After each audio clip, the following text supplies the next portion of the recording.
Welcome back to a special silhouetted edition of Rusty Responds, where I finally stop ignoring my fans and answer all the questions you've been dying to ask. I've been incredibly busy moving into my new house the past few weeks, so I apologize for the lack of quality content that I'm sure you all came here for. But coming soon, I'll have a new How to Lose Subscribers video, another knife unboxing, some drunk reacts to clickbait YouTubers, and much more, so bear with me. But that aside, I got a lot of new questions that I'll be answering today, so let's see what incredibly important inquiries need to be addressed. Are you circumcised? Describe your penis. How do you feel about circumcision? Do you feel like it should be a parent's choice or left to the child? Well, that's not quite the line of question I was expecting. It's kind of fucking weird, actually. I've been getting these questions a lot over the past few months, and I'm starting to think that they just might all be from the same person. Oh, yep, found her Twitter. At Pete Davidson, are you circumcised? Aaron Carter, are you circumcised? I wish you was uncircumcised. Well, okie dokie, I think I'll just move past this one. Better let it to remain a mystery than to give clues to this fucking psycho. Lobotomy or Ludovico technique? Well, you know what they say, I'd rather have a bottle in front of me than a frontal lobotomy. I mean, everyone in the movies that gets a lobotomy ends up some slobbering drone devoid of all emotions. As with the Ludovico technique from A Clockwork Orange, leaves you feeling physically ill whenever you think about any sort of violent act. I guess I'd have to choose the Ludovico technique and just take my chances as an upstanding citizen. How do you feel about your fan base majorly consisting of retarded 10-year-olds? It bothered me at first, but after hearing a lot of other YouTubers talk about it, apparently everyone's fan base is majorly made up of children, so I guess it's not terrible. Except that younger kids don't seem to really understand my humor when it comes to more mature topics, like Hitler. However, I think in the past few months I've been building more of an older audience. That or all my younger audience just finally started growing up. I don't know. Would you sever half of your penis for $12 million? Ah, Jesus, what's with all these penis questions? Sever half my penis for $12 million. Probably not. If I had this option presented to me 20 years from now, I might say yes, because genital surgery might be good enough to recreate the lost half for less than $12 million. But that technology is still way too far off. So fuck that. No penis severing for me. What is your real name? Philip Traum. You seem to be very open about your views, which I appreciate and agree with. But are you at all concerned about there being a backlash for not being PC enough? Especially since I assume YouTube is your primary source of income. Yes, actually, I'm very concerned. I think everyone's concerned. Most of my humor is based on satire or darker, morbid subject matter, both of which are quickly becoming heavily censored on YouTube. By censored, I mean that yes, a few videos are removed because they're just too offensive, but mainly that advertisers are immediately pulling their ads off any video that's just slightly breaking away from the politically correct format. It's getting bad now because even criticizing certain ideas is starting to be considered hate speech and not PC enough to be allowed on YouTube. So it's getting harder to make a living on YouTube for channels like mine, which focus on entertaining viewers with a dark sense of humor. What will you do in YouTube when your channel breaks apart? Well, I don't know about YouTube if that falls apart, but I'm hoping that I'm not too late in the game to start building up an audience on other websites like Twitch. I recently made a Twitch account where I plan on eventually doing all sorts of different types of streams. I have a few video game streaming and commentary ideas that I want to do, as well as maybe streaming the behind the scenes of some future videos. I still need to figure it all out, but I'm gonna get started on it soon. So everyone interested, make sure you go and follow me on Twitch. What kind of hat do you have? Everyone keeps asking me this. I don't know if I've answered it already, but the hat that I have is a pork pie, not a fedora. I got it on the internet a few years back, and for some fucking reason it doesn't fit my head anymore. I think my skull got bigger, or maybe I have a brain tumor, or an inflated ego. Not quite sure. Will you ever remake your first video, Blastum? Damn, that goes way back. Blastum was only the first video I re-uploaded when I started this specific channel. And yes, I do plan on remaking it. It's an epic science fiction hip-hop song based on the movie 2001: A Space Odyssey. I've been working on the beat and writing a lot more verses, which will make it about 10 minutes long in total. I hope to have this song out by the end of the year as well as the new album. It's been a long time coming and I'm excited to finally start getting it done. What do you do with the booger after you pick your nose? Well, everyone picks their nose, but it's what you do with the booger afterwards that defines who you are. So what do I do with my boogers after I pick my nose?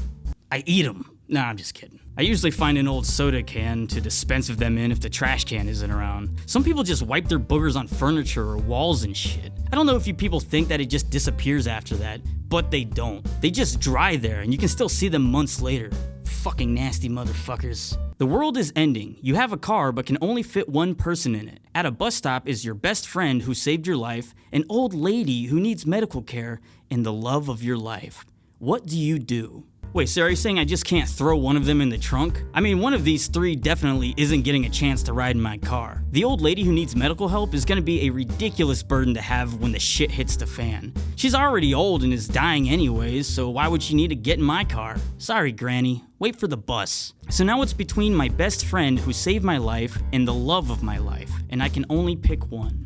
It would really depend on how my best friend saved my life, and how capable of surviving the love of my life would be. If my best friend is so badass at saving lives, he might be able to fare for himself in the end times, and it might only be right to take the person who needs the help the most, besides the dying old lady, of course. But also, I do owe my life debt to my best friend, one of which I can only repay by taking him with me. I guess I would have to take my best friend. It only seems right. After all, this is the end of the world. Concepts like love are going to be obsolete anyways. But for real, this is the end of the world. Where the hell am I going to be driving to anyways? We're all going to die either way. So I'd probably just offer my car to anyone who wants it and wait at the bus stop with the three of them until the skies turn black and the brimstone rains from the clouds. Do you have any advice for smaller YouTubers or people who's starting with YouTube? Getting started on YouTube is a tough thing to figure out. I feel like a lot of new YouTubers just want to make 3-hour Let's Plays of boring video games that no one really watches gameplay of anymore. I would say the first step would be to figure out what kind of content you want to make. What do you think people will want to watch? What are you capable of creating? For newer channels, you have to make an impression on the first few viewers that you initially get to see your videos. So don't skimp on quality. You want to make your early videos so that they'll appeal to viewers enough to click subscribe. So make sure whatever camera you're using, even if it's your cell phone, is focused on whatever shot you're trying to get. Make sure that whatever you're saying or whatever audio you're recording is able to be understood and isn't horribly unlistenable. At first, you may not know what kind of videos you want to focus your channel on, which is normal, so experiment with that if you aren't sure. Try new things that could appeal to all different types of people. There are a lot of free video editing programs out there that you can download to edit your videos, which is something that I heavily recommend people doing. A lot of newer vloggers haven't gotten down that quick talking YouTube style of speaking where you can just ramble on and keep people's attention. I've been doing videos for years and I still haven't been able to just wing a video off the top of my head. So maybe write down what you want to say first so you can keep your mind on track. And once you film the video, rewatch it to get a feel of the pacing. If there's a lot of slow parts where you aren't saying anything or nothing is going on, use your editing program to cut those parts out so that the video flows quicker. Viewers have a short attention span and are quick to click off a video the second they get bored watching it. So don't let them. Always make sure that something interesting is going on, whether you're just talking or you're visually showing something. I always try to cut my videos down as short as possible so that only the absolute meat of the video is there. Some YouTubers can get away with longer, slow content, but I would say that if you're just starting out, try to grab an audience's attention as thoroughly as you can. Another piece of advice would be to optimize your YouTube channel. Make sure that you have a good channel name and avatar logo. Make your channel banner appealing and professional so that it looks like you're already established. Write out your About Me section and link to all your other social media accounts. You want to brand yourself and your channel as strong as you can. Treat it like a business and take yourself seriously. Because if you look like you take yourself seriously, then new viewers will as well and be more inclined to click subscribe. Now the biggest step, which I'm still learning now, is to be consistent with your uploads. YouTube's new algorithm favors channels who put out videos on a regular basis, meaning if you put out a video once a week or once every 2 weeks, you have a much better chance of YouTube showing your video in the recommended section for new viewers to see. And when that happens, then you want to make sure your video has a catchy title. Not clickbait necessarily, but catchy, compelling, and interesting enough to draw people into watching. I would recommend reading a few articles on how to fully optimize your channel and videos to get them attention. As for me, I'm still learning. This new algorithm favoring weekly uploads has been a pain in my ass because I don't necessarily get videos completed in a week's time, which is why I started doing these Rusty Responds videos every other week, just as an easy way to get you subscribers some sort of content to watch so you don't have to wait too long before my other videos are completed. So I guess on that thought, I thank you all for watching and I hope you found this entertaining. If you didn't get your question answered in this video, I may still answer it in future videos. And if you want to ask a new question, be sure to do so on my Ask FM. All the links will be provided in the description below. Be sure to hit subscribe if you haven't already, and thanks for watching. Stay tuned.